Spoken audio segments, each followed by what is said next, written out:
Technos number 25కి మీ అందరికి స్వాగతం. So date వచ్చేసి మే 25, 2026. టైం వచ్చేసి అరౌండ్ 4 PM అయితే అవుతుంది. సో ఇప్పటివరకు న్యూస్ అయితే ఇవి. మనం ఫస్ట్ న్యూస్లోకి వెళ్తే మనకి నోకియా నుంచి అయితే నోకియా హెచ్ఎండి ఫోన్ అయితే రాబోతుంది. సో నోకియా అయితే వాళ్ళ హెచ్ఎండి ఫోన్ అయితే తీసుకొస్తున్నారు. సో హెచ్ఎండి ఫోన్ మనకి వెరీ బడ్జెట్ ఫ్రెండ్లీ అని చెప్పొచ్చు. సో 10,000కి ఫోన్ రాని ఈ రోజుల్లో అయితే వీళ్ళైతే 10,000 లోపు అయితే మంచి ఫీచర్స్తో ఫోన్ తీసుకొస్తున్నారు. సో నోకియా హెచ్ఎండి స్పెసిఫికేషన్స్ చూసుకుంటే మనకి 6.7 inch full HD plus 120Hz డిస్ప్లేతో అయితే వస్తుంది. ఇది బ్యాటరీ వచ్చే 6000 mAh బ్యాటరీతో వస్తుంది. మనకి ఇది IP64 రేటింగ్తో కూడా వస్తుంది. సో ఇదైతే మనకి 50 MP AI కెమెరాతో వస్తుంది. మనకి బ్యాక్ సైడ్ ఫొటోస్ అనేవి చాలా క్లియర్గా వస్తాయి. సో ఇది ఫ్లిప్కార్ట్లో అయితే మనకి మే 26 నుంచి అయితే సేల్ స్టార్ట్ అవుతుంది. సో హెచ్ఎండి ఫోన్ వచ్చేసి మనకి 9,499 అయితే ఉంది. సో ఈ ఫోన్ అయితే మనకి 26న అయితే లైవ్గా ఉంటుంది. సో ఈ ఫోన్లో ఇంకా ఫీచర్స్ చూసుకుంటే మనకి 22 డిఫరెంట్ లాంగ్వేజెస్ని అయితే సపోర్ట్ చేస్తుంది. సో అలాగే మనకి ఇది ఫస్ట్ ఈ ఫోన్ ఎవరు 30 days లోపు కొంటారో వాళ్ళకైతే ఫ్రీ సర్వీస్ కూడా ఇస్తున్నారు. అండ్ ఈ ఫోన్ కొన్న 50,000 లక్కీ యూజర్స్కి అయితే ఫ్రీ స్క్రీన్ రీప్లేస్మెంట్ కూడా ఉంటుంది. సో ఇంకెందుకు లేట్, ఈ ఫోన్ ఎవరైతే బై చేయాలనుకున్నారో మీ ఫ్లిప్కార్ట్లో అయితే మే 26న అయితే ఈ ఫోన్ లైవ్గా ఉంటుంది. సో నెక్స్ట్ న్యూస్లోకి వెళ్తే మనకి ఒప్పో నుంచి అయితే ఒప్పో ఫైండ్ X9 సిరీస్ అయితే వచ్చింది. So already Oppo find X9 series అనే టూ మోడల్స్ అయితే ఆల్రెడీ రిలీజ్ చేశారు. సో ఆ ఫోన్స్ వచ్చేసి X9 and X9 Pro already release అయినాయి. సో ఇప్పుడు వచ్చిన సిరీస్ చూసుకుంటే మనకి X9s and X9 Ultra. So ఈ టూ మోడల్స్ అయితే ఇప్పుడు రీసెంట్గా రిలీజ్ అయినాయి. సో ఇప్పుడు ఈ వీడియోలో మనం ఈ టూ యొక్క ఇంప్రెషన్స్ అయితే చూద్దాం. సో X9 Ultra వచ్చేసి మనకి రీసెంట్గా రిలీజ్ అయింది. X9 Ultra స్పెసిఫికేషన్స్ చూసుకుంటే స్పెసిఫికేషన్స్లోకి వెళ్తే మనకి ఇది బాక్స్లో అయితే phone and SIM ejector, phone case అయితే వస్తుంది. సో దీని స్పెసిఫికేషన్స్కి వెళ్తే మనకి 6.82 inch 144Hz 2K Pro LTPO AMOLED డిస్ప్లేతో వస్తుంది. సో ఇది పీక్ బ్రైట్నెస్ వచ్చేసి 3600 nits పీక్ బ్రైట్నెస్తో వస్తుంది. అండ్ డాల్బీ ఆటమ్స్తో వస్తుంది. సో ఇది మనకి కార్నింగ్ గ్లాస్ 7i ప్రొటెక్షన్తో వస్తుంది.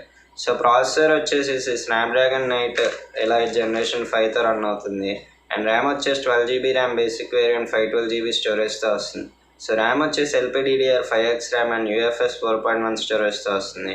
అండ్ కెమెరా పార్ట్కి వస్తే 200 MP main camera, 50 MP ultrawide camera and 200 MP periscope telephoto లెన్స్తో వస్తుంది. 50 MP 10x టెలిఫోటో లెన్స్తో వస్తుంది. ఇంక ఫ్రంట్ చూసుకున్నా మనకి 50 మెగాపిక్సెల్తో అయితే వస్తుంది. సో ఈ ఫోన్లో అయితే మనకి ఫొటోస్ అయితే చాలా బాగా వస్తాయి. అండ్ ఈ బ్యాటరీ చూసుకుంటే 7000 mAh బ్యాటరీతో వస్తుంది. ఇది IP68, IP16 అండ్ వాటర్ రెసిస్టెంట్తో కూడా వస్తుంది.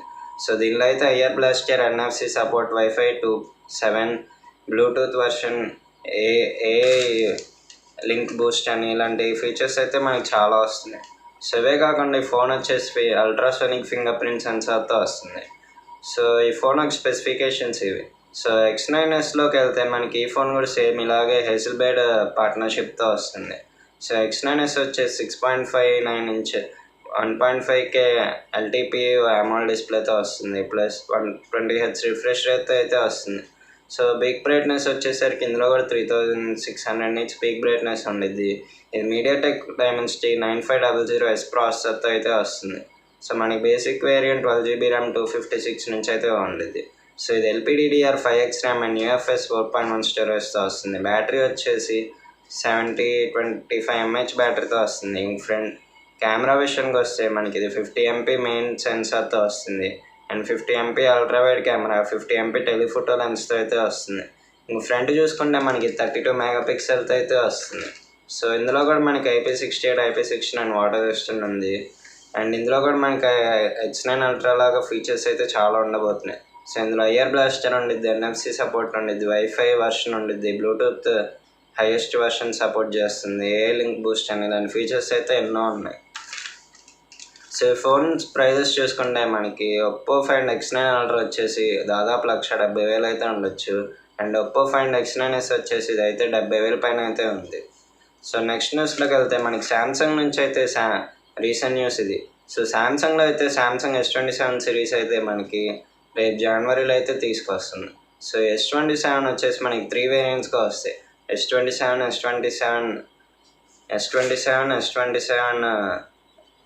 Plus S27 Ultra. So 3 variants అయితే మనకి నార్మల్గా ఉంటాయి.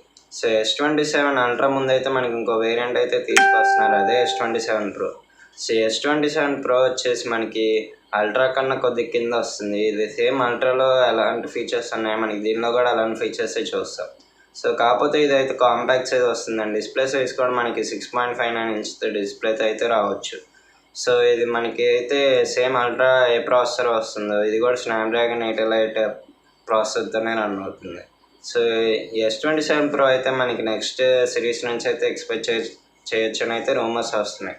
సో శాంసంగ్ వాళ్ళు అయితే ప్రస్తుతం దీని మీద అయితే టెస్ట్ చేస్తున్నారు. సో నెక్స్ట్ న్యూస్లోకి వెళ్తే మనకి షామీ నుంచి అయితే షామీ 17T అయితే రాబోతుంది. సో వీళ్ళు ఆల్రెడీ షామీ 17 అయితే రిలీజ్ చేశారు. ఇదైతే ప్రైస్ వచ్చేసి 70,000 నుంచి 80,000 అయితే ఉంది.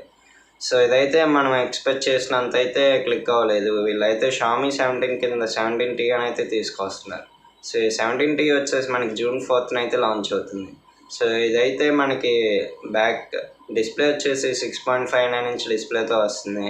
అండ్ ఇది మీడియాటెక్ డైమెన్సిటీ 8500 అల్ట్రా ప్రాసెసర్ అయితే వస్తుంది. కెమెరా పార్ట్కి వస్తే మనకి ఇది 50 MP main camera, 50 MP telephoto camera, 12 MP ultra wide వస్తుంది. అండ్ ఫ్రంట్ వచ్చేసి 32 మెగాపిక్సెల్తో అయితే వస్తుంది.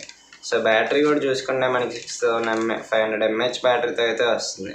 సో షామీ నుంచి అయితే మనం షామీ 17 అయితే June 4th అయితే ఎక్స్పెక్ట్ చేయొచ్చు. సో నెక్స్ట్ న్యూస్లోకి వెళ్తే ఇదైతే ఈ న్యూస్ అయితే చైనాలో జరిగింది. సో చైనాలో అయితే ఒక కటింగ్ షాప్లో అయితే ఒక రోబో అయితే ఒక పర్సన్ కటింగ్ చేస్తుంది.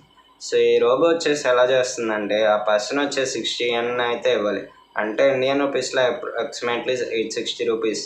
సో ఈ మనీ ఇచ్చేసి ఆ మిషన్లో అయితే తనకి ఏ టైప్ ఆఫ్ కటింగ్ కావాలి, ఏ స్టైల్ ఆఫ్ కటింగ్ కావాలని అక్కడ పెడితే ఆ మిషన్ అనేది ఆ టైప్ ఆఫ్ కటింగ్ అనేది చేస్తుంది. సో ఈ మిషన్స్ ఎక్కువ బాగా ఎక్కడ యూస్ అవుతాయంటే మనకి బిజీ ప్లేసెస్లో అవుతాయి. ఎక్కువ రైల్వే స్టేషన్స్ కానీ, బస్ స్టాండ్స్ కానీ, ఇలాంటి ప్లేసెస్లో అయితే, ఎయిర్పోర్ట్స్లో కానీ మనకి ఇలాంటి ప్లేసెస్లో అయితే ఈ రోబోస్ అయితే పెడతారని న్యూస్ అయితే వస్తుంది. సో ఇది కటింగ్ చేస్తే పర్లేదు. ఒకవేళ ఇది టెక్నికల్ గ్లిచ్ వచ్చి ఏమన్నా హెడ్ మీద ఏమైనా చేస్తే ఆ పర్సన్కి అయితే చాలా ఎఫెక్ట్ అవుతుంది. సో ఈ మిషన్తో అయితే మేము కటింగ్ నేర్చుకున్నప్పుడు అయితే చాలా జాగ్రత్తగా ఉండాలి. సో ఇవాళ న్యూస్ ఇది. ఈ వీడియో కనుక మీకు నచ్చితే లైక్ చేయండి. ఇలాంటి కంటెంట్ కోసం అయితే మన ఛానల్ ఫాలో అవుతూ ఉండండి. Until then bye.